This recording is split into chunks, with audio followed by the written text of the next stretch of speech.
नमस्कार स्टूडेंट्स, एक बार फिर से इकोनॉमिक्स का लेक्चर लेके मैं आया हूँ। इकोनॉमिक्स में आज से एक नया चैप्टर स्टार्ट करेंगे, chapter number 4, banking and monetary policy. Exam oriented chapter तो है, लेकिन ये चैप्टर में पढ़ाई के साथ साथ नॉलेज भी है। इंडियन बैंकिंग सिस्टम के बारे में इसमें हम पढ़ेंगे बराबर, और साथ साथ मॉनेटरी पॉलिसी के बारे में भी पढ़ेंगे। ठीक है, तो ऐसा एक 4th चैप्टर हम स्टार्ट कर रहे हैं।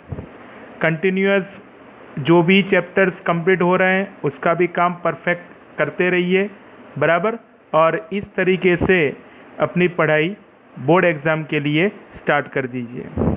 ठीक है, तो आज चैप्टर नंबर 4 स्टार्ट कर रहे हैं, लेकिन उसके पहले एक प्रेयर हो जाए। ठीक है,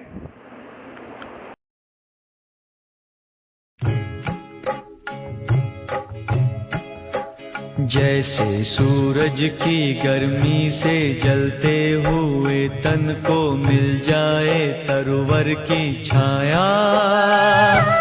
सूरज की गर्मी से जलते हुए तन को मिल जाए तरवर की छाया।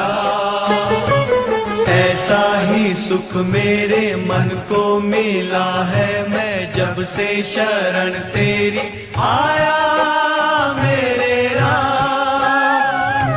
सूरज की गर्मी से जलते हुए तन को मिल जाए तरवर की छाया।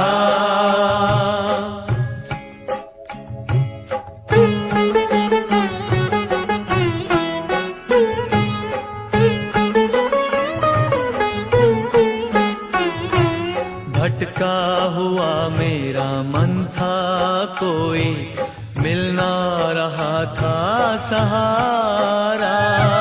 भटका हुआ मेरा मन था, कोई मिल ना रहा था सहारा। लहरों से लड़ती हुई नाव को, जैसे लहरों से लड़ती हुई नाव को, जैसे मिल ना रहा हो किनारा, मिल ना रहा हो किनारा। उस लड़खड़ाती हुई नाव को जो किसी ने किनारा दिखाया, ऐसा ही सुख मेरे मन को मिला है, मैं जब से शरण तेरी आया मेरे राम। सूरज की गर्मी से जलते हुए तन को मिल जाए तरवर की छाया।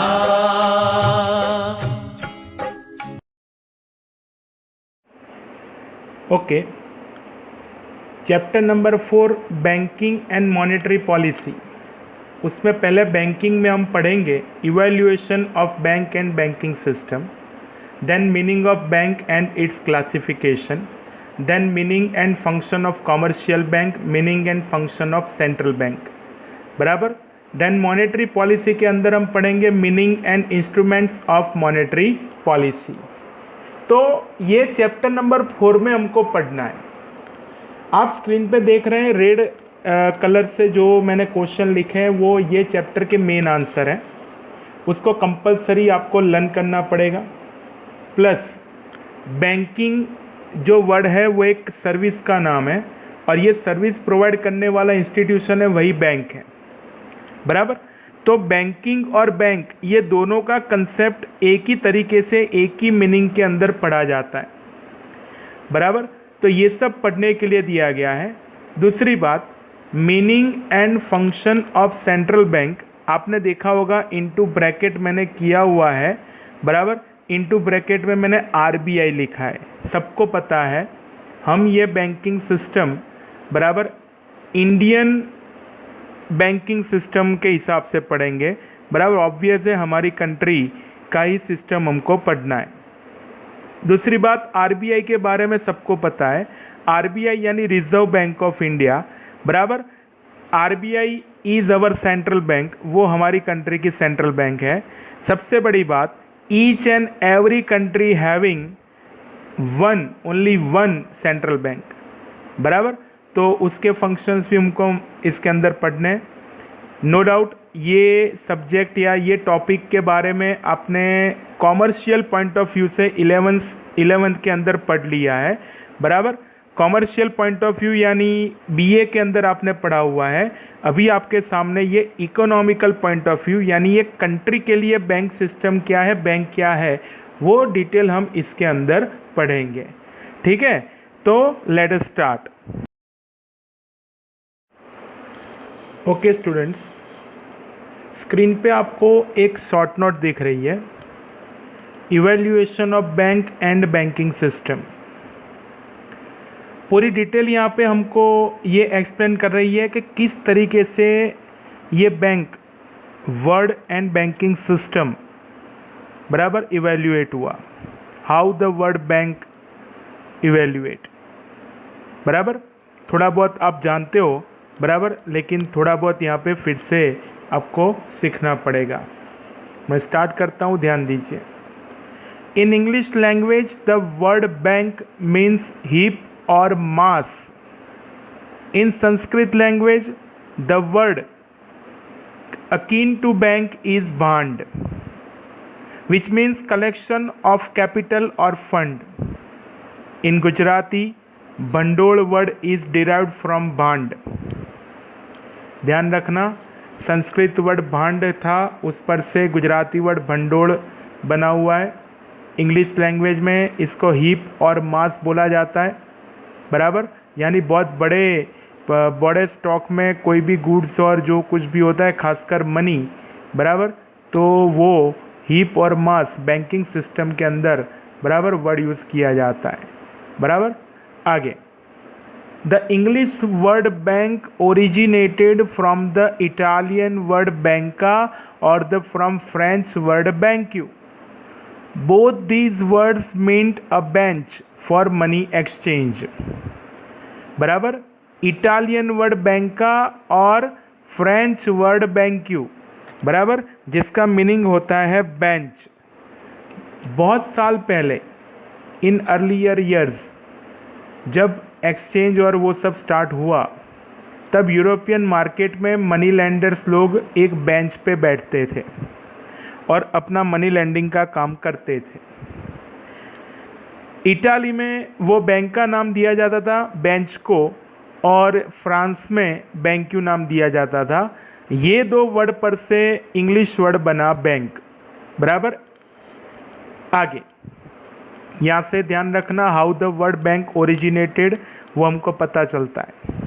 इन olden days European money lenders और money changers used to display coins of different countries in big heaps on benches or tables for the purpose of lending or exchanging. Thus, they were exchangers of various coins. Thus, the word bank came into use. इस तरीके से word bank use हो रहा है। थोड़ी knowledge की बात करूं, वर्ल्ड में कुछ वर्ड ऐसे हैं जिसको आप कोई भी लैंग्वेज में बोलो उसका प्रोनाउंसिएशन सेम रहता है। उसमें से ये एक वर्ड है बैंक, जैसे वाटर, बराबर। मैक्सिमम लैंग्वेज इसमें उसको सेम तरीके से बोला जाता है। अब हमारी आगे जा रहा हूँ, अब हमारी पढ़ाई में ध्यान दीजिए। अब जो डिटेल आ रही है वो एक MCQ है। The first bank in all over the world was established named bank of Barcelona in Spain in the year 1401 AD, बराबर। With the introduction of currency money, people started using money not only as measuring rod of value, unit of account or medium of exchange, but also as a store of value and standard of deferred payment. Deferred payment यानी अब तक आपने जो payment नहीं किया है वो, या इन फ्यूचर करने वाले हो वो। With furthering in the functions of money, there arose a need to maintain the value of money. ये हमने पढ़ लिया है फंक्शंस ऑफ मनी के अंदर, बराबर। इसमें कोई नई बात नहीं है। यानी to store a money, to store a value of money, a system knowing banking is arise. बराबर। यानी बैंकिंग सिस्टम मेन उसका ऑब्जेक्ट क्या है, बराबर, to maintain the value of money, to store the value of money.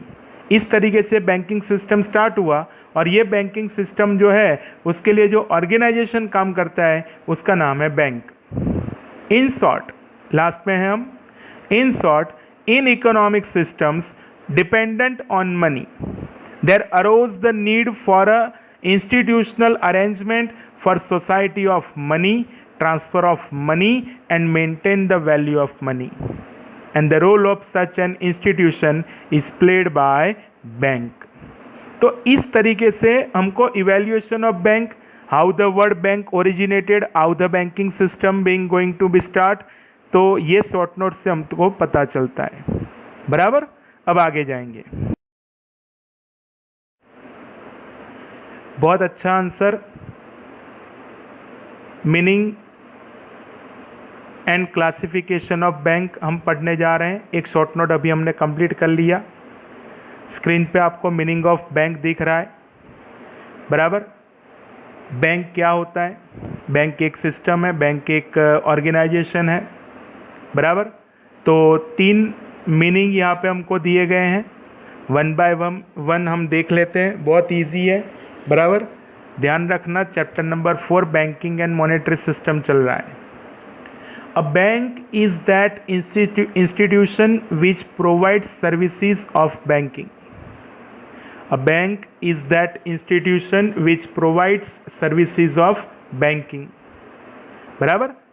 दूसरा meaning बहुत अच्छा है, इन द सेंस जल्दी से याद रह जाता है, बराबर। मैक्सिमम स्टूडेंट यही लर्न करते हैं, मुझे भी पता है आप मैक्सिमम में ही आते हो। A bank is an institution authorised to collect people's saving और deposits with the purpose of lending those under the condition of returning the same when the depositor demands. यानी जब भी डिपॉजिटर को चाहिए तब उसने जो डिपॉजिट किया हुआ है वो मनी उसको रिटर्न करने की एक कंडीशन होती है, और उस तरीके से पीपल यानी जो लोग हैं उनके पास से पैसे या फिर जो भी मनी है कलेक्ट किया जाता है। तो ये कलेक्ट करने वाला एक ऑथोराइज इंस्टीट्यूशन वो कौन है? बैंक, बराबर। और जो थर्ड मीनिंग है वो एकदम कंप्लीट है, उसमें पूरी डिटेल आ जाती है, बैंकिंग सिस्टम की पूरी डिटेल आ जाती है। ध्यान से पढ़िए, ऑलरेडी ये कॉमर्शियल पॉइंट ऑफ व्यू से आपने पढ़ लिया है ये meaning. A bank is a commercial organization functioning for profit, which accepts people's savings in the form of deposits and pays interest in return.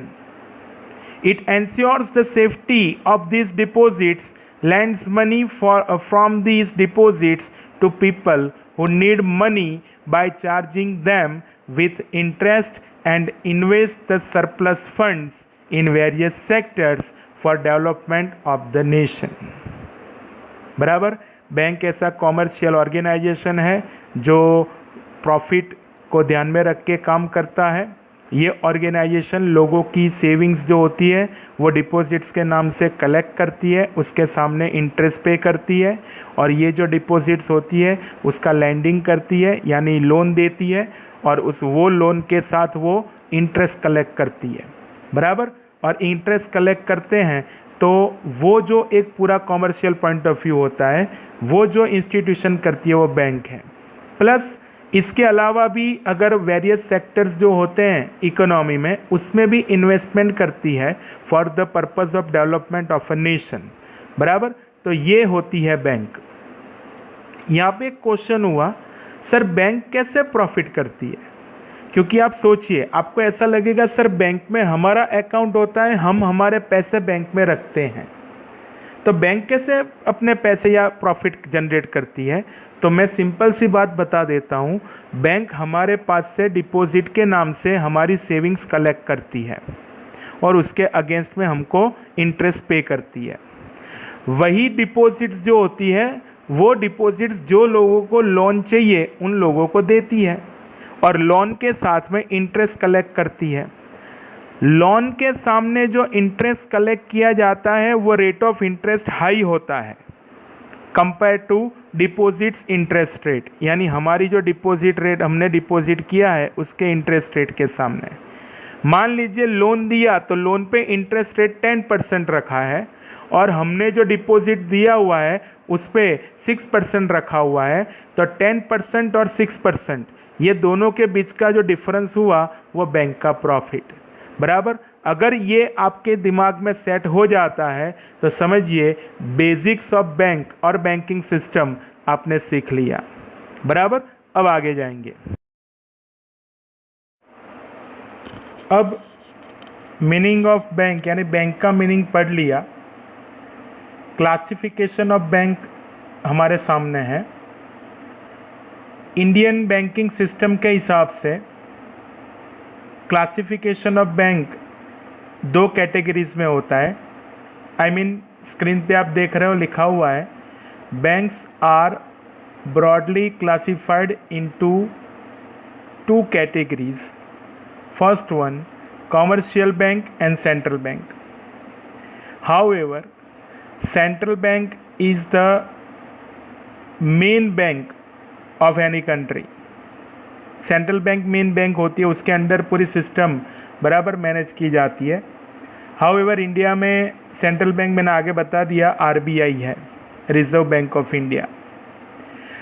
Classification of bank in India, एक आपको structure दिख रहा है, 2 पार्ट में आपको दिखाई देगा। एक कॉमर्शियल बैंक है बराबर, और दूसरा कोऑपरेटिव बैंक, यानी पूरा सिस्टम ये 2 पार्ट में काम करता है। कॉमर्शियल बैंक पब्लिक बैंक भी होती है, प्राइवेट बैंक भी होती है, इंटरनेशनल बैंक भी होती है, देन रीजनल रूरल बैंक भी होती है, आरआरबी के नाम से जाना जाता है। यानी इस तरीके से कॉमर्शियल बैंक वर्क करती है। 1991 के बाद इंटरनेशनल बैंक इंडिया में इंट्रोड्यूस हुआ, यानी ये इंडियन बैंक सिस्टम का क्लासिफिकेशन है। समझने के लिए मैंने आपको यहाँ पे पढ़ाया। यहाँ से हमको एक नई डिटेल पढ़नी पड़ेगी, इन द सेंस मुझे बताना पड़ेगा ये क्लासिफिकेशन के बाद what is commercial bank and what is central bank, only because अगर वो पता नहीं चलेगा तो हम आगे चैप्टर नहीं पढ़ पाएंगे। बराबर, तो ये हुआ क्लासिफिकेशन ऑफ बैंक यानी मेन टाइप्स ऑफ बैंक। ये टाइप्स आपने ऑलरेडी बीए में स्टैंडर्ड 11 में पढ़ लिए हैं कि पब्लिक बैंक क्या होता है, बराबर, प्राइवेट बैंक क्या होता है, इंटरनेशनल बैंक क्या होता है, ये सारी डिटेल आपने पढ़ ली है, तो ये आपके लिए कोई नई बात नहीं है। ठीक है, अब आगे जाएंगे।